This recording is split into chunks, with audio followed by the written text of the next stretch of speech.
ಕರ್ನಾಟಕದಲ್ಲಿ ಭೂ ಸ್ವಾಧೀನ ಹೆಸರಿನಲ್ಲಿ ಕರ್ನಾಟಕ ಸರ್ಕಾರ ಲ್ಯಾಂಡ್ ಮಾಫಿಯಾ ಮಾಡ್ತಾ ಇದ್ದಾರೆ.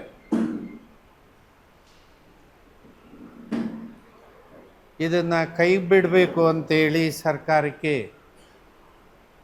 ನಾವು ಪದೇ ಪದೇ ಒತ್ತಾಯವನ್ನು ತರ್ತಾ ಇದ್ದೀವಿ. ಇದರಿಂದ ಏನು ತೊಂದರೆ ಆಗಿದೆ ಅಂತ ಹೇಳಿ ನಿಮ್ಮ ಪ್ರಶ್ನೆ ಏನಾದ್ರು ಬರ್ಬೋದಾ ಅಂತ ಹೇಳಿ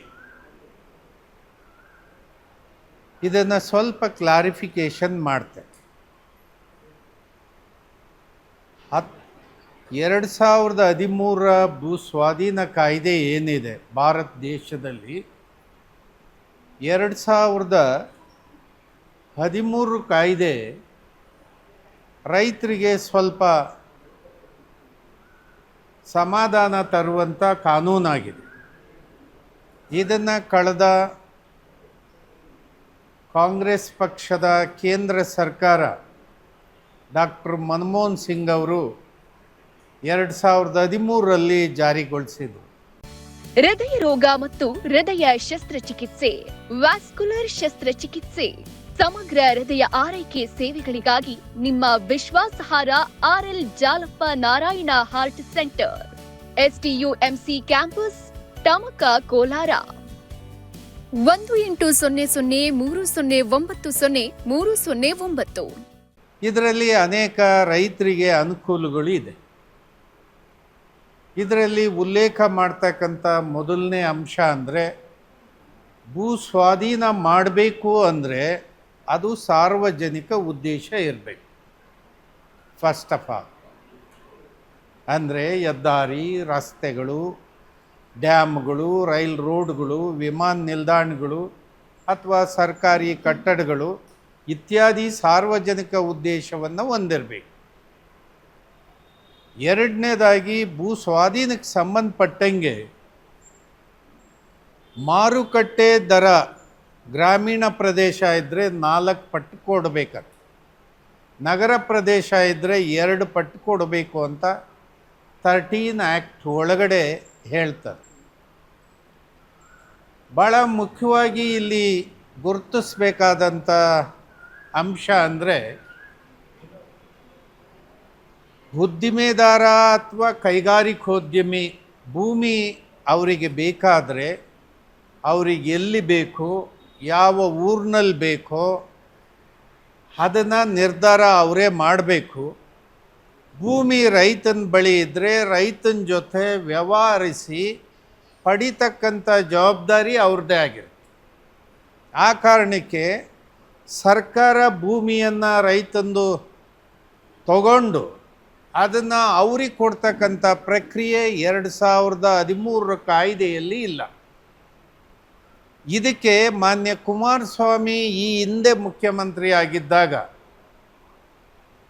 ಈ ಕಾಂಗ್ರೆಸ್ ಸರ್ಕಾರದ ಸಹಯೋಗದೊಂದಿಗೆ ಅವರು ಮುಖ್ಯಮಂತ್ರಿ ಮತ್ತು DK ಶಿವಕುಮಾರ್ ಅವರ ಸಹಕಾರದೊಂದಿಗೆ ಅವತ್ತು ಈ ಕಾಯ್ದೆಗೆ ತಿದ್ದುಪಡಿಯನ್ನು ತಂದರು. ಆ ಸಂದರ್ಭದಲ್ಲಿ ನಾನು ಮಾನ್ಯ ನಮ್ಮ ಸಿದ್ದರಾಮಯ್ಯನವ್ರ ಗಮನಕ್ಕೆ ತಂದೆ, ನೋಡಿ ಈ ಕಾಯ್ದೆ ತಿದ್ದುಪಡಿ ತಂದರೆ ರೈತರಿಗೆ ನೀವು ಬಲಾತ್ಕಾರ ಒತ್ತಡ ತರಬಹುದು, ಇದನ್ನು ಕೈ ಬಿಡಲಿಕ್ಕೆ ಹೇಳಿ, ನಿಮ್ಮದೇ ಪಾರ್ಟ್ನರ್ ಸರ್ಕಾರ ಕುಮಾರಸ್ವಾಮಿ ಅಂದರೆ ನೀವು ಹೇಳಲಿಕ್ಕೆ ಅಧಿಕಾರ ಇದೆ, ಹೇಳಿ. ಕಾಯ್ದೆ ಮಾಡಿರೋದು ಕಾಂಗ್ರೆಸ್ ಸರ್ಕಾರ, ಆ ಕಾರಣಕ್ಕೆ ನಿಮ್ಮ ಕಾಯ್ದೆಯನ್ನು ನೀವೇ ಉಲ್ಲಂಘನೆ ಮಾಡ್ದಂಗೆ ಆಗಲ್ವೇ ಅಂತ ಹೇಳಿ ಅವ್ರ ಗಮನಕ್ಕೆ ತಂದಾಗ ಅವರು ನೋಡೋಣ ಅಂತ ಹೇಳಿದರು. ಅದೇ ಸಂದರ್ಭದಲ್ಲಿ ರಾಹುಲ್ ಗಾಂಧಿಯವರು ರಾಜಸ್ಥಾನ್ ಮುಖ್ಯಮಂತ್ರಿ ಗೆಲೋಟ ಅವರು ಇದ್ದರು. ಗೆಲೋಟ ಅವರಿಗೆ ಒಂದು ಪತ್ರ ಬರೆದಿದ್ರು. ಅವರು ಕೂಡ ಇದನ್ನು ತಿದ್ದುಪಡಿ ಮಾಡಲಿಕ್ಕೆ ಹೊರಟಿದ್ರು. ಆ ಸಂದರ್ಭದಲ್ಲಿ ಕಾಂಗ್ರೆಸ್ ಪಕ್ಷದ ಮಹತ್ವಾಕಾಂಕ್ಷಿ ಕಾರ್ಯಕ್ರಮದ ಕೆಳಗಡೆ ಈ ಬಿಲ್ಲನ್ನು ನಾವು ತಂದಿದ್ದೀವಿ, ಇದರಲ್ಲಿ ಒಂದೇ ಒಂದು ಅಕ್ಷರವೂ ಕೂಡ ಬದಲಾವಣೆ ಮಾಡೋಕ್ಕೆ ಹೋಗಬೇಡಿ, ದಯಮಾಡಿ ಯಥಾವತ್ತಾಗಿ ಇದನ್ನು ಮುಂದುವರಿಸಿ ಅಂತ ಹೇಳಿ ರಾಜಸ್ಥಾನ್ ಮುಖ್ಯಮಂತ್ರಿಯವರಿಗೆ ಬರೆದಂಥ ಪತ್ರವನ್ನು, ಅದರ ನಕಲನ್ನು ಮಾನ್ಯ ಸಿದ್ದರಾಮಯ್ಯನವ್ರ ಕೈಗೆ ತಂದುಕೊಟ್ಟೆ. ಹಾಗೆ ಅವತ್ತು ಕಾಂಗ್ರೆಸ್ ಪಕ್ಷದ ಅಧ್ಯಕ್ಷರು ದಿನೇಶ್ ಗುಂಡೂರಾವ್ ಇದ್ದರು, ಅವ್ರಿಗೂ ಒಂದು ಕಾಪಿ ಕೊಟ್ಟೆ. ಆವಾಗ ಸಿದ್ದರಾಮಯ್ಯನವರು, ಚಂದ್ರಶೇಖರ್, ಈ ಅಪ್ಪ ಮಕ್ಕಳು ನಾವು ಏನು ಮಾತಾಡಿದರೂ ತಪ್ಪಾಗಿ ತಿಳ್ಕೊತಾರೆ, ಆ ಕಾರಣಕ್ಕೆ ಏನು ಇನ್ನೊಂದು 6 ತಿಂಗಳಿರ್ಬೋದು, ಜಾಸ್ತಿ ಅಂದರೆ ಇರಲಿ ಬಿಡಿ, ನಮ್ಮದೇ ಸರ್ಕಾರ ನೆಕ್ಸ್ಟ್ ಬರುತ್ತೆ, ಇದನ್ನು ವಜಾ ಮಾಡೋಣ ಅಂತ ಹೇಳಿದರು.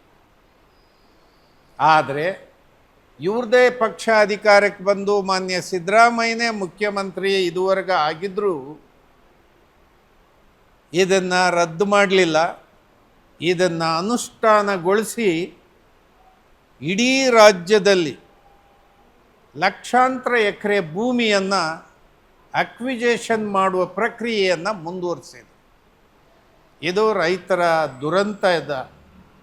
ಆ ಕಾರಣಕ್ಕೆ ಸರ್ಕಾರಕ್ಕೆ ಹೇಳ್ತಾ ಇದ್ದೀವಿ, ಏನು ಈ ಚಿಕ್ಕಬಳ್ಳಾಪುರದ ಜಂಗಮಕೋಟೆ ಇರ್ಬೋದು, ಗೌರಿಬಿದನೂರು ಇರ್ಬೋದು, ಬಾಗೇಪಲ್ಲಿ ಗುಡಿಬಂಡೆ ಇರ್ಬೋದು, ಕೋಲಾರ ಜಿಲ್ಲೆಯ ನಮ್ಮ ಯಾವುದು ಇಂಡಸ್ಟ್ರಿಯಲ್ ಏರಿಯಾ ಏಮ್ಗಲ್ ಇರ್ಬೋದು, ನರಸಾಪುರ ಇರ್ಬೋದು, ಹಾಗೆ ಆನೇಕಲ್ ಭಾಗದಲ್ಲಿ ನಡೀತಾ ಇರ್ತಕ್ಕಂಥ ರೈತರು ಹೋರಾಟ ಇರ್ಬೋದು, ನೆಲಮಂಗಲ ಇರ್ಬೋದು, ಹೀಗೆ ಬಿಡದಿ ಇರ್ಬೋದು, ಹೀಗೆ ಕರ್ನಾಟಕದ ಜಿಲ್ಲಾ ಕೇಂದ್ರಗಳಲ್ಲಿ, ತಾಲೂಕು ಕೇಂದ್ರಗಳಲ್ಲಿ ಮತ್ತು ಹೆದ್ದಾರಿಗಳಲ್ಲಿ ಭಾಳ ದೊಡ್ಡ ಪ್ರಮಾಣದಲ್ಲಿ ಲ್ಯಾಂಡ್ ಅಕ್ವಿಜೇಷನ್ ಮಾಡಿದ್ದಾರೆ.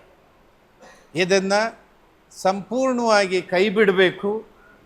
ರೈತರಿಗೆ ಈ ಬಲಾತ್ಕಾರದ ಕಾಯ್ದೆಯನ್ನು ಜಾರಿಗೆ ತರಬಾರ್ದು, 13 ಕಾಯ್ದೆಯನ್ನು ಮುಂದುವರಿಸ್ಬೇಕಂತ ಹೇಳಿ ಸರ್ಕಾರಕ್ಕೆ ನಾವು ಪದೇ ಪದೇ ಒತ್ತಾಯ ತಂದಿದ್ದೀವಿ. ಸರ್ಕಾರ ಇದನ್ನು ಗಣನೆಗೆ ತಗೊಂಡಲ್ಲೇ ಯಾರಿಗೆ ಬೇಕೋ ಅವ್ರನ್ನ ಗುರುತು ಮಾಡಿ, ಪ್ರಭಾವಿ ಶಕ್ತಿಗಳು, ಬಂಡವಾಳ ಇರೋರಿಗೆ ಹೆಚ್ಚು ಪರ್ಸೆಂಟೇಜನ್ನು ವಾಪಸ್ ಕೊಡೋರಿಗೆ ಅದರಲ್ಲಿ ಡಿನೋಟಿಫಿಕೇಷನ್ ಮಾಡ್ತಾರೆ. ರೈತರು ಎಲ್ಲಿಂದ ತಂದು ಕೊಡಬೇಕು ಇವ್ರಿಗೆ? ಆ ಕಾರಣಕ್ಕೆ ಇದು ಒಳ್ಳೆಯ ಪ್ರಕ್ರಿಯೆ ಅಲ್ಲ, ಇದನ್ನು ಸಂಪೂರ್ಣವಾಗಿ ಕೈ ಬಿಡಿ ಅಂತ ಸರ್ಕಾರಕ್ಕೆ ಹೇಳ್ತಾ ಬಂದಿದ್ದೀವಿ. ಈಗ ಒಂದು ಹಂತದ ಚಳವಳಿಯನ್ನು ನಾವು ಚಿಕ್ಕಬಳ್ಳಾಪುರ DC ಕಚೇರಿಯಿಂದ ಪ್ರಾರಂಭ ಮಾಡ್ತಾ ಇದ್ದೀವಿ. ಅಲ್ಲಿಗೆ 81 ದಿವಸ ಅಲ್ಲಿ ಸತ್ಯಾಗ್ರಹ ನಡೀತಾ ಇದೆ.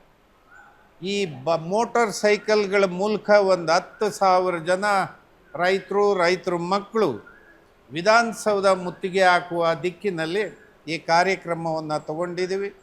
ರಾಜ್ಯದ ನಾನಾ ಭಾಗಗಳಿಂದ ರೈತರು ಬಂದು ಅಲ್ಲಿ ಸೇರ್ತಾರೆ. ಹಾಗಾಗಿ ಕೋಲಾರ ಭಾಗದಿಂದಲೂ ರೈತರು ಅಲ್ಲಿ ಸೇರ್ತಾರೆ. ಆ ಕಾರಣಕ್ಕೆ ಈ ಬಲಾತ್ಕಾರದ ಭೂ ಸ್ವಾಧೀನವನ್ನು ಕೈ ಬಿಡಬೇಕು ಅಂತೇಳಿ ಸರ್ಕಾರಕ್ಕೆ ಒತ್ತಾಯ ತರ್ತಾ ಇದೆ. ಇದೇ ಸಂದರ್ಭದಲ್ಲಿ ಯಡಿಯೂರಪ್ಪ ಮುಖ್ಯಮಂತ್ರಿ ಆಗಿದ್ದಾಗ ಕೇಂದ್ರ ಸರ್ಕಾರ 3 ಕೃಷಿ ಕಾಯ್ದೆಯನ್ನು ತಗೊಂಬಂದರು. ಅಲ್ಲಿ ದಿಲ್ಲಿಯ ಹೋರಾಟದ ಪರಿಣಾಮ ಕೇಂದ್ರ ಸರ್ಕಾರ ವಿಡ್ರಾ ಮಾಡ್ತು. ಕರ್ನಾಟಕದಲ್ಲಿ ಯಡಿಯೂರಪ್ಪ ಏಕಾಏಕಿ ಸುಗ್ರೀವಾಜ್ಞೆ ಮೂಲಕ ಜಾರಿಗೊಳಿಸಿಬಿಟ್ಟು, ಇದನ್ನೂ ಕೂಡ ಮಾನ್ಯ ಸಿದ್ದರಾಮಯ್ಯನವ್ರು ನಮ್ಮ ಜೊತೆ ನಿಂತು ಈ ಆದೇಶವನ್ನು ತಿರಸ್ಕಾರ ಮಾಡಿ ರೈತರೆಲ್ಲರ ಬದುಕಕ್ಕಾಗುತ್ತಾ, ಇದು ರೈತರಿಗೆ ಭಾಳ ಕೆಟ್ಟದ್ದಂತ ಹೇಳಿ ಮಾತಾಡಿ ನಮ್ಮ ಜೊತೆ ಇದ್ದು ಈಗ ಅವರೇ ಅನುಷ್ಠಾನಗೊಳಿಸೋ ಕೆಲಸವನ್ನು ಮಾಡಿದ್ದಾರೆ. ಹಾಗಾಗಿ ಕಾಂಗ್ರೆಸ್ ಸರ್ಕಾರ ರೈತರ ಪರ ನೀವಿಲ್ಲ, ನೀವು ತಕ್ಷಣವೇ ಜಾಗೃತರಾಗಬೇಕು. ರೈತರು ಸಿಡಿದೇಳೋ ಮುಂಚೆ ಈ ಕಾಯ್ದೆಗಳನ್ನು ಕೈಬಿಟ್ಟು ರೈತರ ಪರ ಕೆಲಸ ಮಾಡಬೇಕಂತೇಳಿ ಈ ಒತ್ತಾಯವನ್ನು ತರ್ತಾ ಇದ್ದೀವಿ.